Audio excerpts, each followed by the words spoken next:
It's my real pleasure to introduce my colleague, Ben Reigel. It's been such a pleasure to have Ben here. It's also, he's getting to hit the sweet spot of what he likes to direct and work on with directing Macbeth. I was kind of looking back at your bio on the website, and Ben has now either performed or directed or choreographed over 50 Shakespearean shows, which is quite a lot. And when he talks about these plays, now I can understand why he's so far ahead of me in terms of talking about them, because he's really great. And he's worked on Macbeth now 3 times, and so what it just brings to that particular project is some real insight and some real clever problem solving around some of the difficult conundrums of the play. So Ben taught at Shorter for a while and Western Michigan, and we're very glad he's teaching at CMU now. So Ben Reigel. Jeremy, just give me one of these when I need to start wrapping it up, because who knows how long I'll be chatting up here. Hi, everybody. So thanks for being here. I'm going to try to do this without any notes. Jeremy is so good at having this all prepared and has a good lecture ready. I think I've got everything I need to say up in my head right now. Yeah, we're working on Macbeth. It's been a long time coming for me. I've been wanting to direct. It was actually the first show I ever wanted to direct. Long before I was a director, when I just wanted to be an actor, this was the first one. But anyway, before I get into that, I'll talk a little bit about the history of Macbeth. Sorry, I'm going to keep saying the play. I'm sorry, I know we're in a theater, but we're here for legitimate purposes, so I get to say it, okay? It's just too hard to avoid. So this play was probably written in about 1606. King James, Elizabeth died, and King James was recently crowned king. And I think this play is also, we don't know all this for sure, but this is what we speculate. And this is sort of the last of what I consider sort of the apex tragedies that Shakespeare wrote. He wrote arguably his 4 greatest tragedies in a row, basically, with Hamlet, King Lear, Othello, and Macbeth. And it's also interesting that if you know Hamlet, and you know Lear, and you know Othello, they all have something in common besides the fact that everybody dies. Anyone know what they have in common? They're long plays. They're long plays. And then very interestingly, you have Macbeth, which is his shortest tragedy by a mile. And one of his shortest plays. Not quite the shortest, but almost the shortest play he wrote. So we think it was written around then. We don't know for sure, but we think it was written and first performed probably in 1606. We can also tell that by there was a lot of very topical references in the play. King James had just become crowned. We just had the gunpowder treason, the gunpowder rebellion plot. It just happened. And there's a lot of references to it in the play, some of which I've trimmed, because I didn't cut much at all, but some of the really modern references that he makes, especially the Porter, makes a lot of jokes that are very much tied in to the gunpowder treason, and they're a little odd to a modern audience without explanation. So a few of those are trimmed, but those things help us date the play. We think it was written then. There's a lot of sucking up to James in this play. James believed, and everyone believed King James was the descendant of Banquo, the character in this play. But Banquo wasn't real. We know that now, so he wasn't the descendant of Banquo, but he thought he was. Shakespeare thought he was, so there's some interesting sort of buddying up to the king done about the whole Banquo character and how Banquo's descendants are going to become kings forever and ever. So there's a little bit of that. And then also the witchcraft too is another tie into James. James fancied himself an expert on witchcraft, wrote a book, or maybe wrote a book, certainly had his name attached as if he wrote a book about witchcraft about 5 or 6 years before this play came out that we know Shakespeare read, and some things from that book made it into the play. So that's how we date the play around then. The publishing history of the play is not as complex as it is with Hamlet. Sorry, I'll move on to more interesting things in a minute. I find the publishing history so fascinating, but not everybody does. But if you know much about Shakespeare, then you know that he didn't publish any of his plays, and so you have things like quartos, which were published by other people during Shakespeare's lifetime. So Hamlet, you have all these different quartos, and then after Shakespeare died, A few of his actors got together. This is a much more complicated story, but here's the short version. A bunch of his actors got together after he died, and they got all of their copies of the plays together, and they had the first folio, which was the first collection of Shakespeare's plays. It included most of the plays we think Shakespeare wrote today. Does not have Pericles in it, which he co-wrote, probably. Doesn't have Two Noble Kinsmen, which he probably only wrote a little piece of. But it has the rest of them in there. And that is about half the plays. That's the first and only place they were ever published. So the only text we have from Macbeth is the first folio. And the first folio is an odd thing. I love the first folios, but they're riddled with what could be mistakes.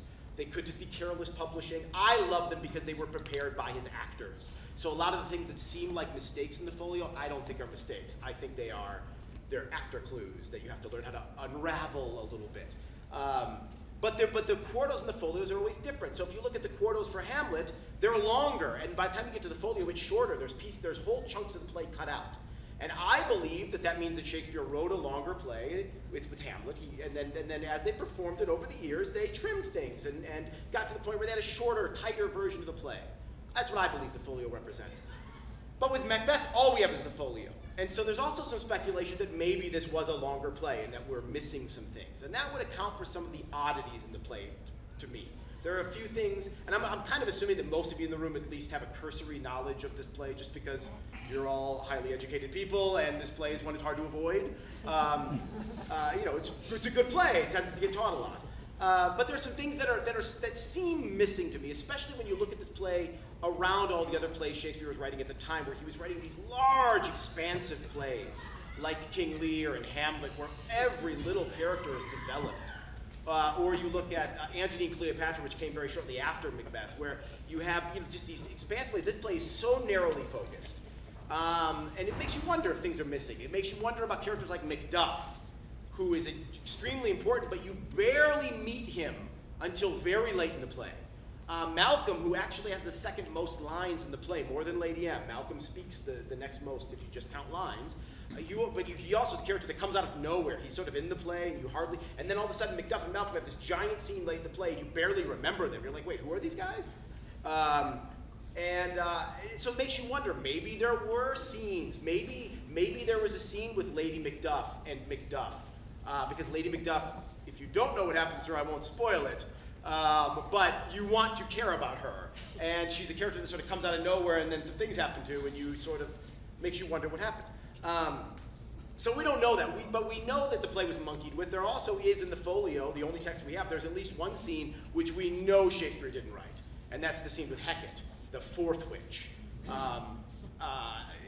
I'm sorry to anybody who likes that scene, but it's not a well-written scene, and scholars, I'm glad they're on my side, because scholars tend to agree that Shakespeare didn't write that. They came out of another play that was sort of stuck into there, because Macbeth was popular, and the witches became very popular. After Shakespeare's death, this play was performed a lot, and everybody monkeyed with it because there were no copyright laws. So different playwrights, and especially through the Restoration, they added giant witch dances, and they added extra scenes. In one of the scenes they added, I think it was, Middleton wrote it, maybe, I forget, but they actually tried to fix some things, and they tried to make a scene with Macduff and Lady Macduff saying goodbye to each other.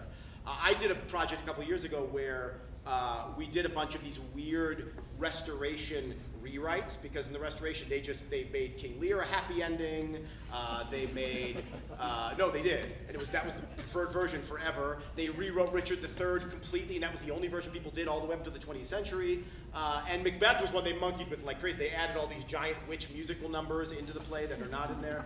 And these are fun. You can go find these. And one of the things that's hysterically funny is the scene between Lady Macduff and Macduff saying goodbye to each other. And I think it's a great idea, but it's a terribly written scene. It's all in rhyming couplets. So I got to perform that scene a couple of years ago. I wish I'd memorized a little bit of it for you right now, but I didn't, so I'm sorry.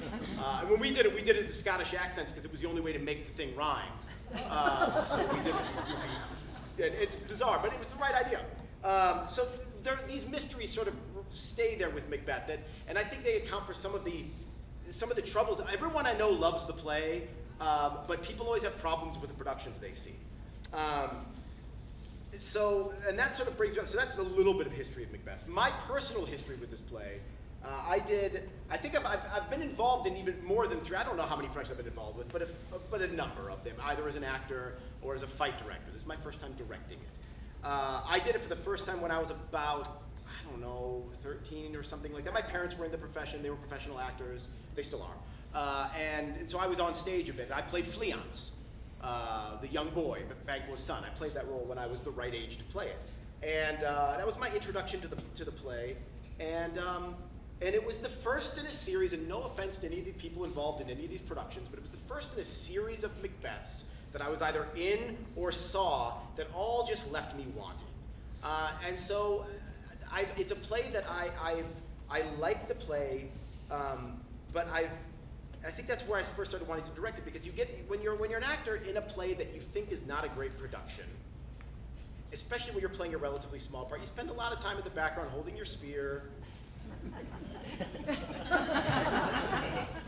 and seeing things not work, and you problem solve it, at least, or if you're doing that, it means you're probably gonna be a director someday. I think that's the thing. I think some actors don't problem, but I a lot of times sitting there problem solving, going, why is this not working? It seems to me that I understand how this should work, but it's not. And that was my relationship with Macbeth for a long time, was being in productions and being a good sport about them, but just sort of being like, this seems like it's not working, but the mechanics, it seems to me that we're missing the obvious choices. And that's persisted through my years of seeing productions. I've seen scores of productions. I would guess I've probably seen 30 to 40 productions of Macbeth, if you count films as well. I mean, I've seen a lot of productions of it. And unlike almost every other Shakespeare play, I feel like I've never seen a production of Macbeth that worked. But I've seen productions that had great things in them, where elements have worked, but never the whole play. Which is bizarre, because my experience with Hamlet is almost the opposite. I've seen some terrible productions of Hamlet. All of them have worked. Hamlet's a strange show in that way. I feel like Hamlet survives terrible things being done to it. You can get almost everything wrong, and it still packs a punch. And it still works. You can walk out of the theater going, yeah, every choice they made was wrong, but it worked. McBee, it's like, wow, every choice they made was right except one, and the whole thing didn't work. That has been my experience with it. And it's also been my experience with a lot of other theater people that I know. I feel like if you start talking about Macbeth with other actors, the conversation quickly turns into all the terrible productions you've seen. It's a unique play in that way. And so as a director, I think it's an interesting play to me, because I feel like a lot of my response to this play has been a response away from things rather than a collection of things I've seen work. Does that make sense? So I've directed Romeo and Juliet a lot of times, right? I've done a lot of Romeo and Juliets. But the thing is, I've seen a lot of great Romeo and Juliets, and sometimes I don't mind admitting I will steal.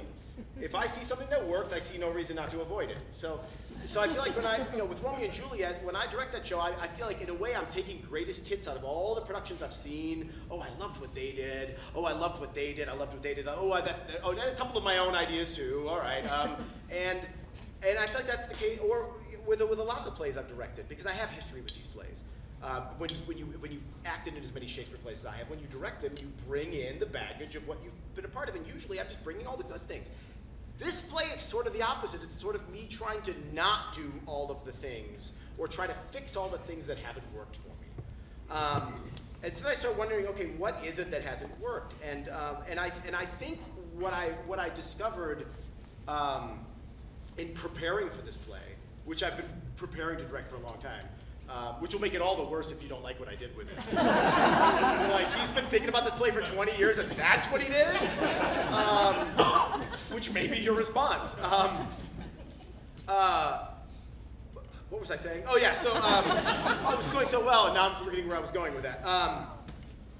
So in getting ready, I was asking myself, going back over all the productions I've seen and just trying to go, why haven't they worked? And I think what it comes down to for me is I think this play, more than any other play in Shakespeare's canon, is the one that just begs directors to get clever.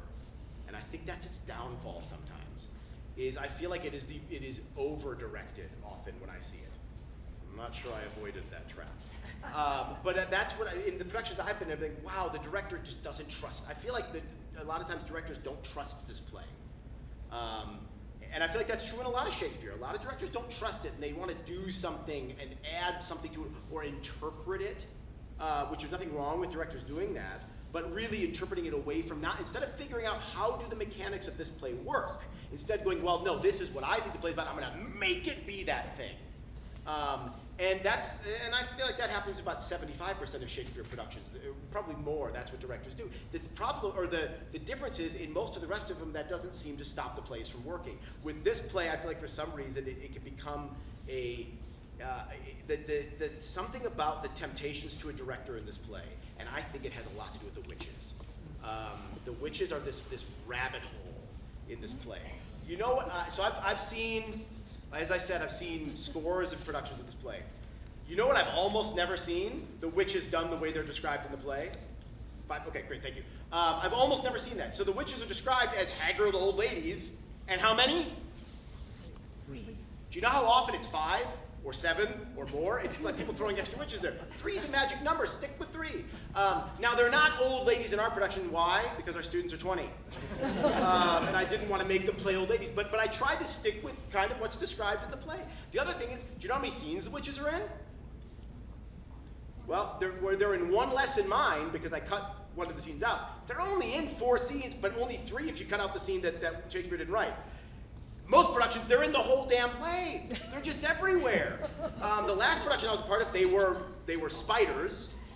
The word spider is never mentioned in the play once. They were spiders. They actually had 8 legs, and the whole set was a spider web, and they were on stage for the entire play, and it just became all about the witches. And the witches are terribly clever, and I think it's just one of those things, directors, they just get focused, and they try to do something no one's ever done.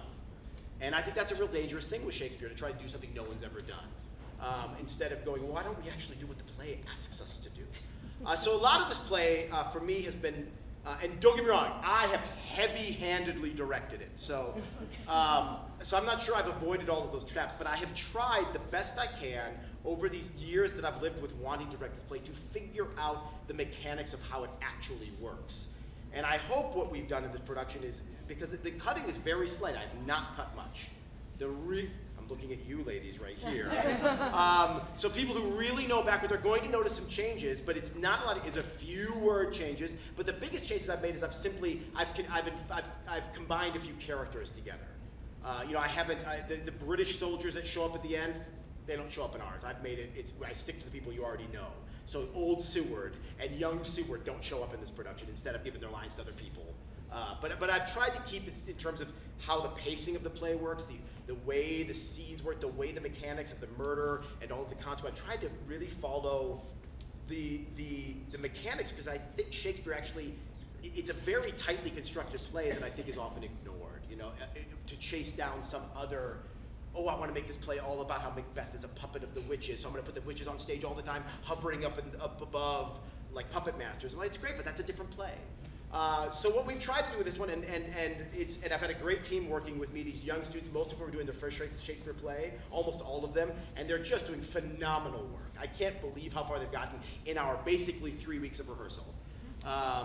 The design process has been wonderful. Jill has done such a wonderful job of interpreting my semi-lucid ramblings about the play, and has managed to come up with this look that is exactly what I meant, but could never have figured out without Jill interpreting what I was trying to talk about. And Matt did a great, simple, but really effective set in this little small space. And the actors have just given it everything they can. The lighting, Matt's done the lights as well, and the light, and the set, and we have projections. It's all come together really nicely, and it's been just a joy, because I've never had a show that I've been at least intellectually working on for so long, and it's turned out the way I wanted it to. And I hope you like it. You might not, especially if you've loved every production of Macbeth you've ever seen. You're probably going to be like, wait a minute, I always liked Macbeth. I'm going to hate this. That might be true. But I really hope you enjoy the show. And I'm going to wrap it up now and let you go in and see it in a minute. So, but I'll just take, can I ask, I'll give you a couple minutes if anyone has any questions. I thought I'd just have a chance if anyone has anything. Yes? How do you decide between the black box and the main stage? We've already seen it. We thought it was great. I just wondered how you determine which stage. When I suggested we do it, what I originally said, let's do a small, intimate, like gritty production in there. partly because I just don't like doing Shakespeare on prosceniums. That's the short answer. I like it when the actors are surrounded by audience. I think it's more true to the way they were written. You know, they're written for the Globe Theater, which is a semi-thrusted, semicircle stage, and the audience is in full view because it's daylight. And so I think these plays, you need to be able to see the audience to talk to them. And in a proscenium stage with lights on, actors can't actually see the audience. We can act like we do, but we can't. And so you can't really look at the audience and talk to them, which I think you need to be able to do. And we, at one point, were going to make a black box out of the Robinson. That was our original plan. We actually had a beautiful set design to be in here. But we ran into some coding issues, and we couldn't make that happen. So we moved it over there. So that's, and it's great for the actors, I think, because filling this space is tough, the Robinson. And doing Shakespeare is tough. And what's nice is they don't have the burden of having to fill a giant space in there. They can concentrate on their language and not have to worry so much about the next step in their actor training, which is learning how to, command language, feel intimate, while also filling a 1,000-seat theater, which they do need to learn how to do, but it's hard. And they've got more time to learn how to do this. It was nice. They can talk without blowing their voices out. Did I answer your question? Or did I stray off the path a little bit? Anyone else have any questions? Okay, well, I'm going to talk about our guest I'm sorry? in the past. Oh my goodness, yes, we do have it. I'm sure, as most of you know, we have a guest alumni performer in the show. So Peter Goldthwait, who is an alumni of a number of years ago. What's that? 79. 79 is in the show, and he's playing Duncan for us, and he is phenomenal in the show. And it's really nice to have him. It's been just a great anchor for the actors. It's funny, there's one actor in particular who I won't mention, but there's one actor in particular who I remember on the first read through, this actor hasn't had my Shakespeare class yet, never done Shakespeare. At the first read through, I was a little like, oh, okay, that's gonna be some work. But I had bigger fires to put out. But I think Peter is the person he was listening to, because I was watching him through rehearsals, watch and listen to Peter. And it's amazing how this actor now is one of my favorite things in the show, and it ain't my doing. And I think it has a lot to do with Peter, because Peter just got right away how to stand and deliver this complex text. And Peter plays Duncan, which means all of this stuff is at the beginning. And the beginning is a really important time in Shakespeare. As I keep telling my actors, you got to teach the audience how to listen to you. Which means that if you have the opening lines of a show, you really have the burden of teaching the audience. If you start going too fast, they're going to get lost. You have to at least start it a little carefully and make the audience get used to it. And once the audience gets a little more used to the language, you can start to let it rip a little bit. And Peter he's been really our rock at the center of this thing, getting the show started. And it's been really great. It's been wonderful to have him in the show. It was great that we have talent in town that was able to do that. Because originally I just really didn't want to have one older character in the play. I really wanted it to be somebody who felt separate. Yes, there are some older characters, but they're all cut out of this one. The old man's gone, sorry. This table, they've just been studying Macbeth for like 3 months, so I know they're looking at me like, oh, wait a minute, there's other old people, not in my production. Any other questions? I really hope you enjoy it. Jeremy, do we turn back over to you for anything? No, we're finished. All right, we'll go and enjoy the show. Thank you so much for coming.